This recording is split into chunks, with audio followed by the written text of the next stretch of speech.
Hyderabad land and survey deputy director Narahari ఇంట ACB తనిఖీల్లో కళ్లు చెదిరే ఆస్తులు బయటపడ్డాయి. కీలక పత్రాలను స్వాధీనం చేసుకున్న అధికారులు సుమారు 200 కోట్ల ఆస్తులను గుర్తించారు.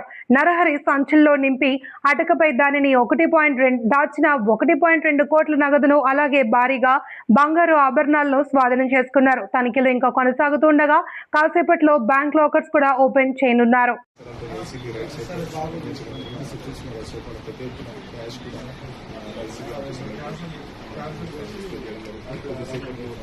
ఏసీబీకి సంబంధించిన ఆఫీసులలో పూర్తి సమాచారం మీడియాకి పంపిస్తున్నారు. సో ఇప్పటికీ కూడా లెక్కింపు అయితే జరుగుతుంది, ఇంకా ఫైనల్ కాలేదు. బంగారం ఎంత ఉంది, ల్యాండ్ డాక్యుమెంట్స్ ఎంత ఉన్నాయని కూడా కింద ఒక టీం అయితే చేస్తున్నారు. సో దానికి సంబంధించి మరికొద్దిసేపు ఏసీబీ అధికారులు పూర్తి సమాచారాన్ని మీడియాకి ఇస్తారని చెప్తున్నారు. సో అమౌంట్ అయితే మొత్తం చూస్తున్నాం కదా, దాంట్లో బంగారం, వెండికి సంబంధించిన ఆర్నమెంట్స్ కూడా కనిపిస్తుంది. సో బంగారం కూడా కింద ఇతర ఆఫీసర్లు బంగారం సంబంధించి కూడా సప్లై చేస్తున్నారు. దాదాపు ఏసీబీకి చెందిన ఒక 28 మంది ఆఫీసర్లు చెట్టిలాక్లోనే దాడి నిర్వహించున్నారు. సో ఇట్లా దాదాపు 10 చోట్ల కూడా ఏసీబీకి సంబంధించి పెద్ద ఎత్తున ఆఫీసర్లు అయితే రైట్లో పడుకుంటున్నారు. సో చూసినగా దాదాపు 30 లక్షల వరకు పైన ఉంటుందని చెప్పేసి రేట్లో.